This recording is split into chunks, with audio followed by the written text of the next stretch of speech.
Hello.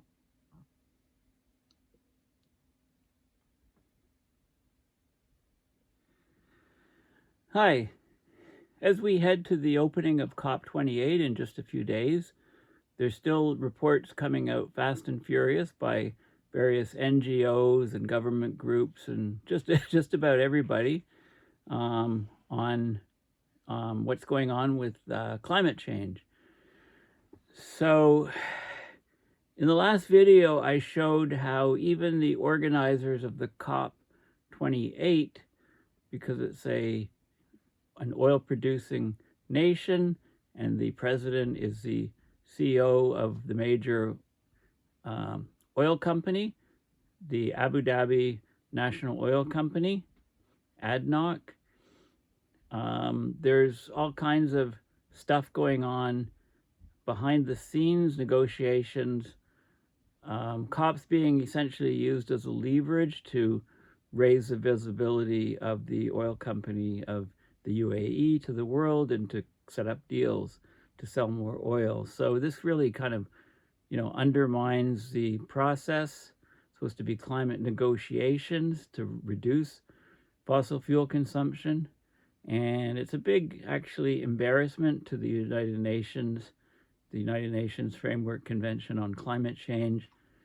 Things have to change. I mean, this can't go on. Otherwise, these COPs will continue to fail in addressing or starting to address the climate issue. So a new report came out from Oxfam called Climate Equality, a Planet for the 99%. Okay, so a planet for the 99% kind of gives it away. It looks at emissions from different groups of people, the super wealthy, the wealthy, the all the way down to people in poverty. So let's talk about this report. This stuff is all open source. It's all available for you to have a look at. So there was an article in The Guardian a couple days ago on the Great Carbon Divide. Who's responsible for greenhouse gas emissions? Who are the polluter elite? And how can we tackle carbon inequality? Is capitalism the problem? Experts weigh in on ways to address the Great Carbon Divide. For example, Thomas Piketty, famous economist, he thinks we should ban private jets to address the climate crisis. Here's an image of a luxurious high-rise, a big fence, and then a favela in Sao Paulo, next to a high-rise luxury development. So inequality in Brazil. Okay, so who are the polluter elite and why do they matter? Well, the richest 1% of people are responsible for as much carbon output as the poorest 66% of people. Research from Oxfam, the NGO Oxfam, shows. Of course, the luxury lifestyles include frequent flying on private jets, driving large cars, owning many houses, and a rich diet.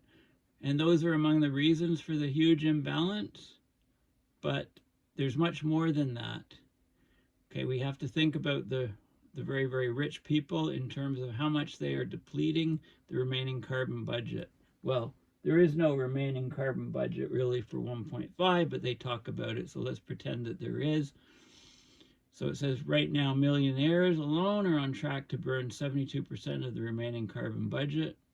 The purchasing power of the very rich needs to be curtailed. We're devoting huge amounts of energy to facilitate the excess consumption of the ruling class. In the midst of a climate emergency, that's totally irrational. And of course, the problem goes far beyond the greenhouse gas emissions arising from the lifestyles of the very, very rich. The polluting elite have an outsized influence on the climate in many ways. Okay, so personal consumption-related emissions are important, but what matters most is control that the very rich have over investable assets. So when we account for investments in polluting industries, we find that each billionaire is responsible for 1,000,000 times more emissions than the average person in the bottom 90%. 1,000,000 times more emissions. Okay, one billionaire is contributing to climate change as much as 1,000,000 average people in the bottom 90%. Who's making the decisions about investment and production in the world economy, about energy systems? When it comes to the question of responsibility, that's what we need to be focusing on. Well, of course, it's the 1%. And poorer people are facing double jeopardy because of the spiraling impacts of the climate crisis and economic inequality. Okay, richer people in the global north bear most responsibility for the accumulated greenhouse gas emissions in the atmosphere.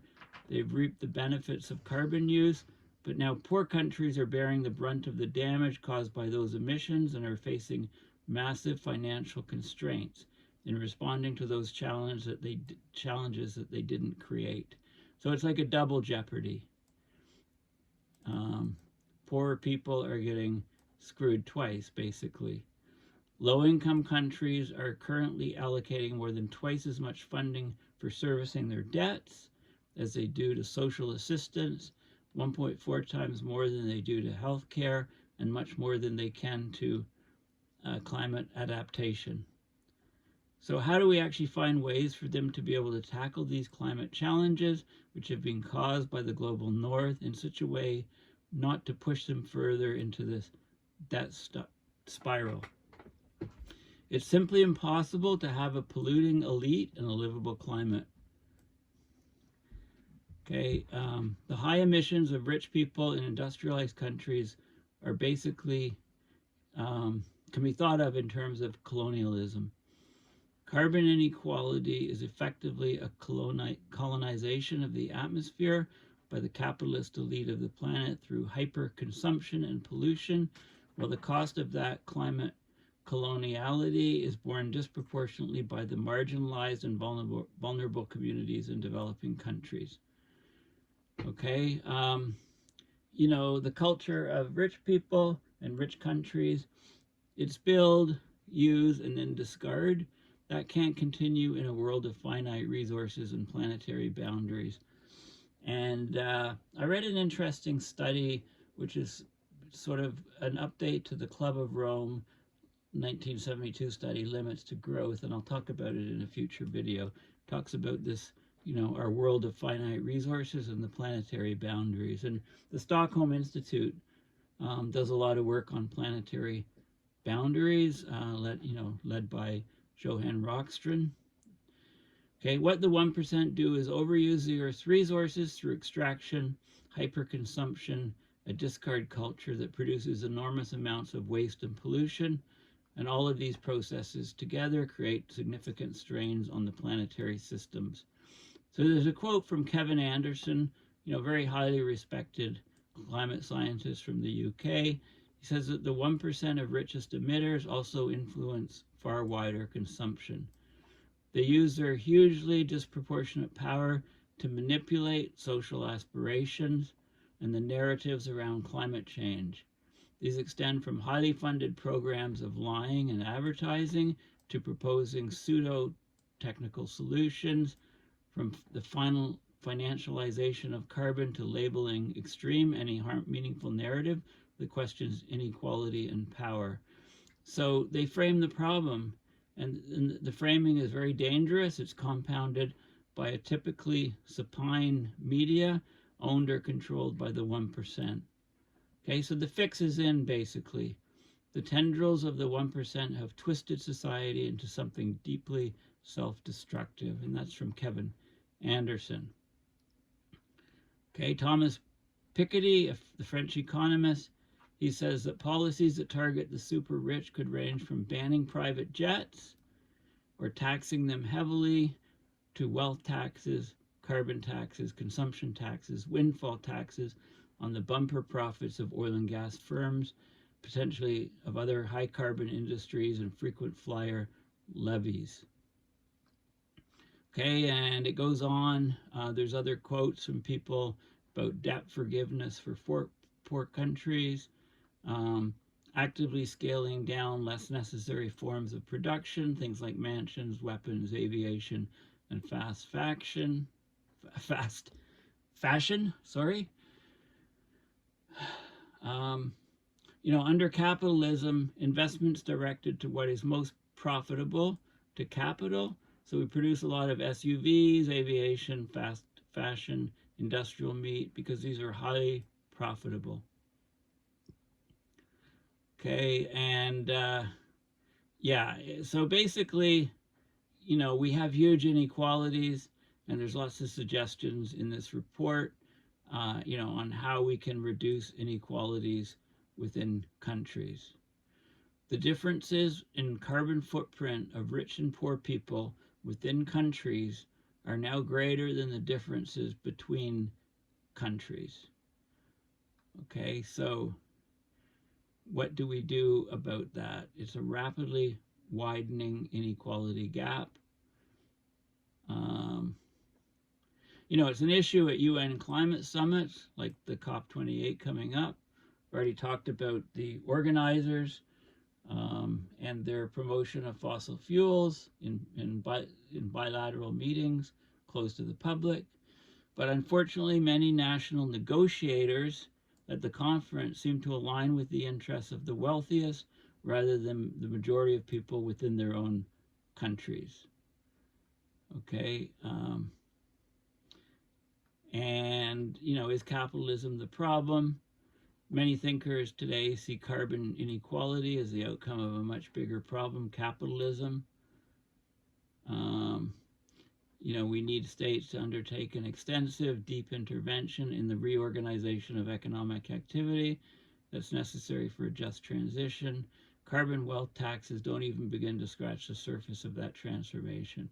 It looks like it's not going to happen. It looks like, we're going to have a collapse, and then we'll see what comes out of the weeds at the other end. A growing number of economists are arguing for governments to target degrowth, as economic growth can lead to overconsumption. But, according to other economists, that doesn't make sense. It's not the problem. Most of the world is facing no growth. Most of the world doesn't have employment. So what we actually need is a very different way to grow in the first place. Okay, it talks about the Stern report, the very famous report by Nicholas Stern on the economics of climate change, about tackling inequality, what things we can invest in to reduce it. Distractions of radicalism. It's tempting to want to stick it to the man. We instead need to stick it to the carbon. Trying to solve the climate crisis as if inequality doesn't matter won't work. The only workable solutions are those that show some recognition of contributions from within and between countries that cause the problem. Okay, so very hard-hitting article about the polluter elite, basically. I just want to show you this image from Google Maps. So this is the island, an island in the Caribbean. Okay, and it's Haiti on one side and the Dominican Republic on the other side, and you can see the dividing line. So this is Haiti over here, and I'm just going to say, look at the color shading. Green, lots of forests, well managed in the Dominican Republic. Haiti, most of the forests were chopped down. They're starting to regrow, but they were chopped down. So there's huge amounts of land erosion, landslides every time there's tropical storms, lots more runoff, right? This is a way to not manage a land area. This is a way to do much better at managing it. So it's striking. You can see it from the Google Earth images. Okay, so this is a website, Make Rich Polluters Pay. It's connected with Oxfam. So climate inequality, we need a planet for the 99%. In 2019, the super rich 1% were responsible for 16% of global carbon emissions, And that's exactly the same as the emissions of the poorest 66% of humanity, i.e. the poorest 5 billion people have 16% of global carbon emissions, matching the emissions of the 1%. That just shows you how crazy the inequality is. Since the 1990s, the richest 1% have burned through more than twice as much carbon as the bottom 50% of humanity. Okay, so Africa's emissions were less than 4%, despite the continent being home to 17% of the world's population. So this is an interesting graphic. This shows the share of consumption. This is the top 1% is the dark red. Top 10% is the lighter red. Okay, and then you have the middle 40% and the bottom 50%. The poorest 50% are responsible for 8% of the emissions, the middle 40%, 43% of the emissions, and the richest 10% are responsible for 50% of the emissions, and the top 1% have the emissions equivalent to that of the bottom 66%. You know, just incredible. More than 91% of deaths caused by climate-related disasters of the past 50 years occurred in developing countries. The death toll from floods is 7 times higher in the most unequal countries compared to more equal countries. Here's a poor area and a rich area immediately next to it in Mumbai, India. Okay, lots of trees, much lower population density, nice houses, and this is just basically slums. And this is 6 degrees hotter than it is right next door. Okay, so it just shows you the inequality. The richest polluters, taxes on the wealth and income of the richest could raise over $9 trillion a year to invest in a green, equal future for all. Politicians from the US, the UK, EU, and Australia are responsible for passing laws to tackle climate breakdown. They're all in the global top 1% of carbon emitters. Okay, no wonder why the whole system is skewed. And, you know, an equal transformation is possible. Globally redistribute incomes. You would tax the wealthiest people, and that money can be used to fight climate change. Without reducing inequality, the incomes of everyone, including the richest, would need to rise 50 times to ensure no one lived below $25 a day. It's the World Bank proposed prosperity line.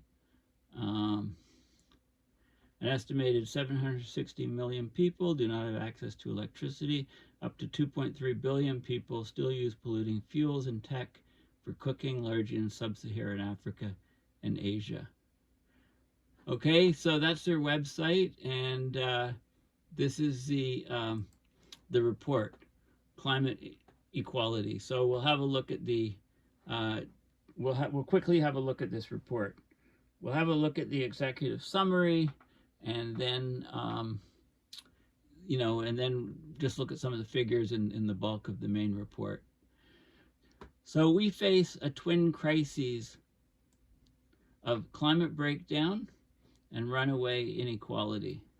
The richest people, corporations, and countries are destroying the world with their huge carbon emissions, and they're actually negotiating under the guise of COP28 to increase those carbon emissions. Meanwhile, people living in poverty, those experiencing marginalization, and countries in the global south are those impacted the hardest. Women and girls, indigenous peoples, people living in poverty, and other groups experiencing discrimination are particularly at a disadvantage. Of course, the consequences of climate breakdown are felt in all parts of the world and by most people, yet only the richest people and countries have the wealth, power, and influence to protect themselves. With that power comes huge responsibility. Okay, so we need an equal transformation. Only a radical reduction in inequality, transformative climate action, and fundamentally shifting our economic goals as a society can save our planet while ensuring the well-being of all. Well, the exact opposite is happening. So we need climate equality, a planet for the 99%, a planet for the vast majority of people on the planet. Okay, so I'm going to talk about the executive summary mostly, and there's different sections on how the emissions are so unequal. The inequality is enormous. Rich countries are fueling the climate crisis. The overconsumption of the rich and the super rich have huge emissions, and their investments are also supercharging emissions, especially investments in fossil fuel companies. There's a huge inequality of emissions. There's also one of impact. The people being hit the hardest are least responsible countries. There's food and hunger, life-threatening heat stress. They're in a climate inequality trap. There's no such thing as natural disaster. Okay, and then the inequality of responsibility and capability to act, and the failures of the rich, and how can we redistribute wealth and have an equal transformation. So those are all things that are in there. And so I do like what Greta Thunberg says. She gives a little blurb in the foreword. We are in an emergency. This year is on track to become the hottest on record. Entire ecosystems are collapsing. People are dying. Meanwhile, the world's richest continue to get richer, exploiting people and the planet for their own gain. I mean, who could say it better than that? This report from Oxfam makes it glaringly clear these are not separate issues. Climate breakdown and inequality are linked together and fuel each other. If we are to overcome one, we must overcome both. What we're now seeing is only the very beginning of a changing climate caused by human emissions of greenhouse gases. We're not equally to blame for these emissions, nor for the damage they cause. The richest 1% of the world's population are responsible for as much carbon pollution as the people who make up the poorest 2/3 of humanity. They've stolen our planet's resources to fuel their lavish lifestyles. A short trip on a private jet will produce more carbon than the average person emits all year. They're sacrificing us at the altar of their greed. So this report reveals a perverse reality. Those who have done the least to cause the climate crisis are the ones who are suffering the most. And those who have done the most will likely suffer the least, at least in the short term. To some extent, the richest can insulate themselves from the damage they cause. They can escape to their multiple air-conditioned homes, protect themselves against damage to their property, while those at the front lines who are suffering because of the excesses of the rich have nowhere to hide from the drought, flooding, and relentless heat. Those with wealth and power have convinced themselves that some lives are worth more than others. Their lives do not matter more. And the people most responsible for the climate crisis, mainly white, privileged men, are also the ones who have been given a leading role in getting us out of it. She's said she's found herself with a front row seat in the world's corridors of power at the UN, the World Economic Forum, and in global climate negotiations. She's seen firsthand that the people destroying our planet, the people at the core of the climate crisis, the people most heavily invested in fossil fuels, the people with the greatest wealth, somehow these people are the ones we rely on to solve our problems. Yeah, the foxes are in charge of the hen house or the chicken house. How have we left the culprits in charge when there is so much at stake? Why are they in charge when time and again they have shown us that they prioritize their greed and short-term economic profits above people and planet? Is it any wonder progress is so slow? Okay, so basically we have to choose now. We're out of time. Either we safeguard living conditions for all future generations, or we let a few very rich people maintain their destructive lifestyles and preserve an economic system geared towards short-term economic growth and shareholder profit. We must educate ourselves about the causes of the crisis, make fundamental changes to the way our societies operate, stop pursuing infinite growth on a finite planet, ensure that those with greater responsibility pay the highest price, move towards an equal transformation of our societies, which prioritizes the planet and all of humanity. Okay, so there's so basically the executive summary: we're experiencing climate breakdown and there's extreme inequality. These are twin challenges. And as climate breakdown gets worse, there's even greater inequality. Even greater inequality means that there's more and more climate breakdown. We're in a vicious spiral here. Vicious cycle. These are not separate crises.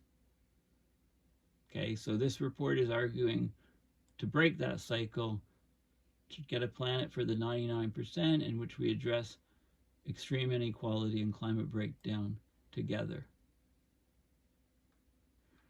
Okay, so the Oxfam analysis in this report reveals the following. In 2019, the super rich 1% were responsible for 16% of global carbon emissions, as I said earlier, and this is the same as the emissions of the poorest 66% of humanity, or 5 billion people. This is like crazy inequality and power imbalance. Since the 1990s, the super rich 1% burned through twice as much of the carbon budget as the poorest half of humanity combined. The emissions of the 1% are set to be over 22 times more than the safe limit. And they're still talking about staying below 1.5 by 2030, right? Not happening, as I've said time and time again. The annual global emissions of the super rich 1% cancel out the carbon savings for almost 1 million offshore wind turbines. The emissions of the super rich 1% in 2019 are enough to cause 1.3 million deaths due to heat. A tax of 60% on the incomes of the super rich 1% of earners globally would cut the carbon equivalent of more than the total emissions of the UK. It would raise $6.4 trillion US to fund renewable energy and a transition away from fossil fuels. Okay, it's not that the money's not there, it's just not going to the right places.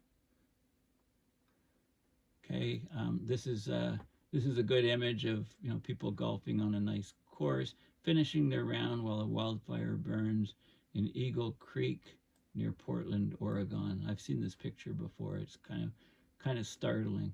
There's another picture where there's a tornado in the background and this guy's mowing his lawn. Sort of those pictures are kind of neat, the contrast. Okay, I showed you this graphic here. This is the tons of CO2 emissions per person per year. Bottom 50%, really low. Middle 40% is twice that of the bottom. Top 10%, 9 times higher. Top 1%, 27 times higher. And top 0.1%, 77 times higher.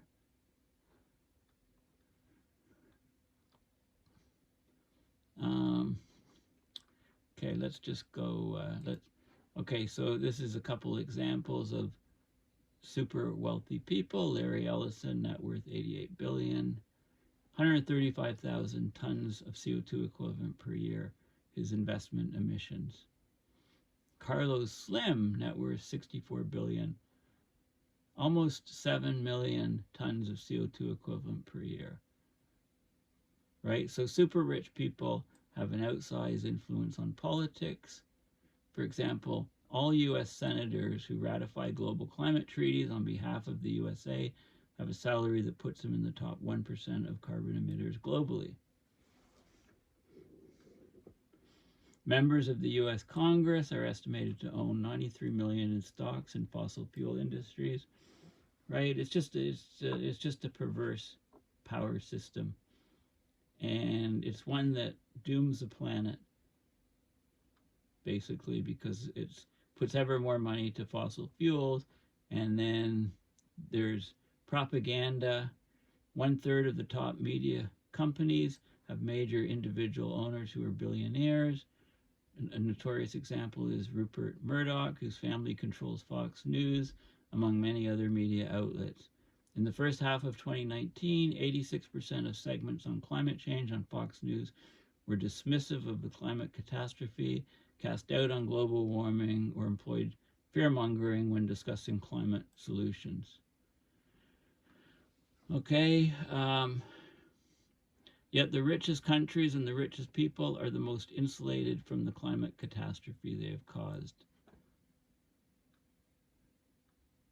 The economic inequalities between countries is 25% larger already than it would be in a world without global warming. Global warming is already having a huge impact. Okay, floods. The death toll from floods is 7 times higher in the most unequal countries compared to more equal countries. Okay, so the impacts of climate change are much, much more severe on poorer people. I mean, that's pretty obvious. And I showed you this. This image is striking. It looks like 2 separate photographs, but it's one photograph divided by a road and a wall, basically. Extreme wealth versus extreme poverty in Mumbai, India. There's 3 taxes that together could raise more than US $9 trillion to build a green and equal world. Wealth tax could generate 1.7 trillion US a year. A wealth tax on the world's millionaires and billionaires could generate, huge amounts of money.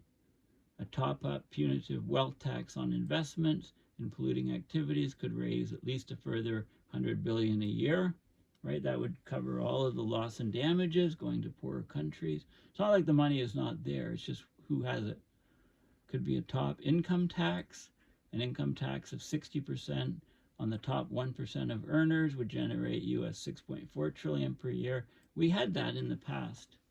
We had numbers, 50, 60% in the past. And then, as the power was consolidated, the wealthy, of course, reduced the taxes on themselves.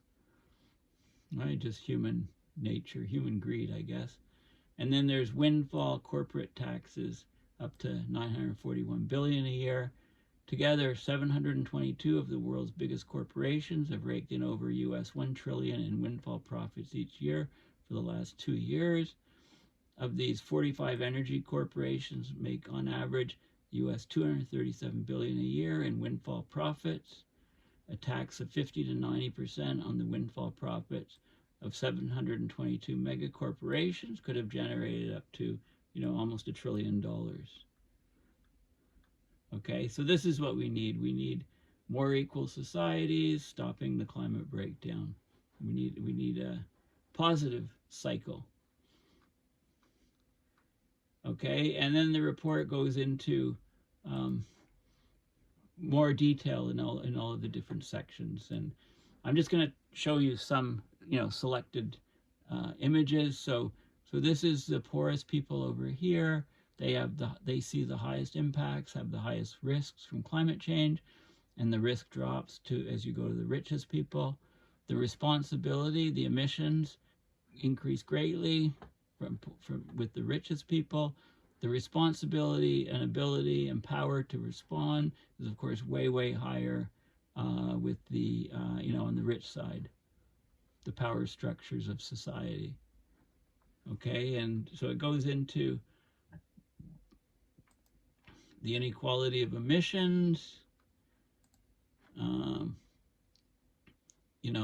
some graphics on that 1%, the richest 1% producing 16% of global carbon emissions, equivalent to the emissions of the poorest 5 billion people, the poorest 66%.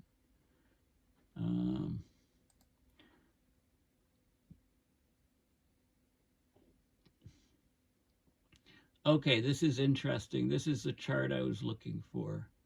So this is population, income, and CO2 emissions per income group 2019. So the bottom 50% are also described as the poorest 50%. Talking about 3.9, this is in thousands of people. So this is 3.9 million thousand, which is 3.9 billion people. Okay, average income 2,000 US per year, total emissions 2.8 gigatons of CO2 per year. And they produce, the whole group produces 7.7% of the world's emissions. The middle 40%, that's 3.1 billion people. The threshold income 5,000, the average income 16,000 US per year. They produce 15.8 gigatons of CO2, which is collectively about 43%. The top 10%, the rich, 770 million people, right? 1,000, but this is the units is 1,000 people. Average income 90,000 US. They produce about 18.5 gigatons of CO2 per year, and that's about 50% of emissions. The top 1%, the super rich, 77,000, that's times 1,000, 77 million people. Average income 310,000, starts at 140, 5.9 gigatons of CO2, and that's 15.9 emissions. This is much lower. That's collectively, yeah, I'm not sure on that. Where does that come from? I'm not sure. Total emissions, gigaton. Yeah, I'm not sure on these numbers here either. Maybe that's, if you take the total number, yeah, I'm not sure. Not sure where that comes from. I'll have to check that. So the top 0.1%, super rich, about 1.2 million a year, maybe 500,000 per year and higher. 4.5% of is their share of emissions, and the top 0.01%, the ultra rich millionaires and above, about 4.7 million a year, 1.8 million a year to 4.7, right? Anyway, it gives sort of the breakdown of the different groups. And I'm not sure why these numbers here are so low. I think they're incorrect. Share of cumulative emissions. I think I showed you this plot here.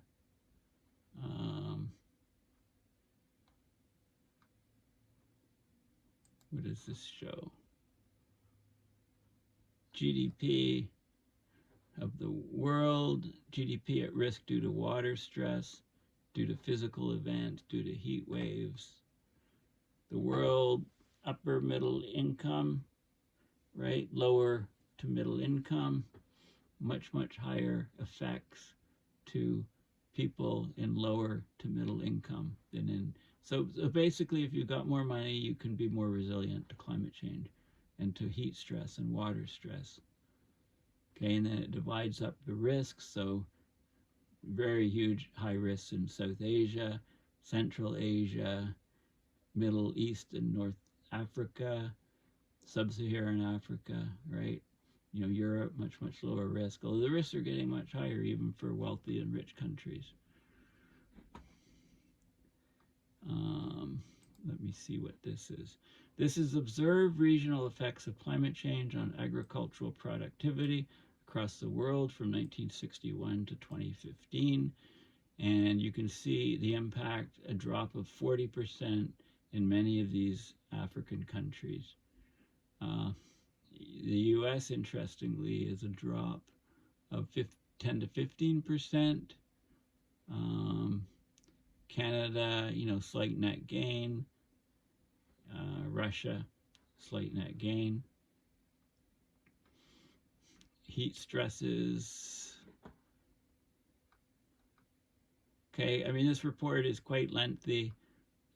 I'd recommend that you have a look at it. There's lots of statistics. I'm just trying to pick out some of the figures here. Comparison of the resilience of the 10 poorest countries in the world based on their 2020 gross national income per capita, and the G20 economies, except for the EU. So basically, we've got the ability to cope, high ability to cope, low ability to cope on the x-axis, vulnerability. not very vulnerable to very vulnerable. Well, the 10 poorest countries, very vulnerable, and they don't have the ability to cope, whereas the rich countries are much less vulnerable and have the ability to cope.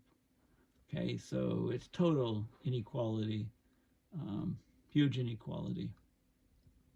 What's this?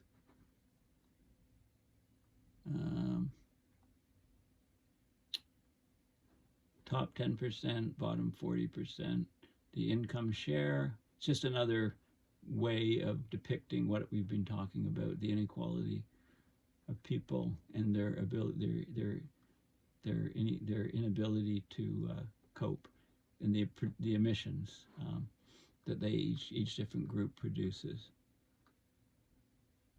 I'm just trying to pick out the graphs. There was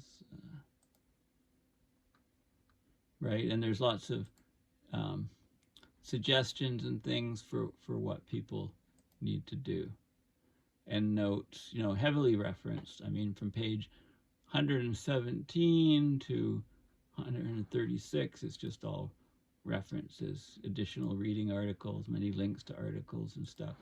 So anyway, this is quite an extensive report that was just released by Oxfam for COP. It's all about climate equality, a planet for the 99%, what we need to aim for, and it talks about what we have right now.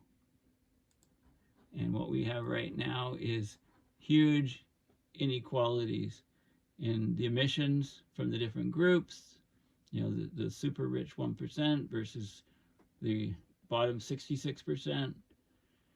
The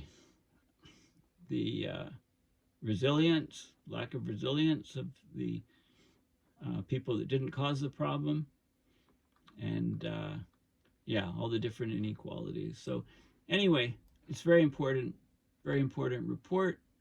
I just wanted to make you aware of it and give you some of the highlights of it.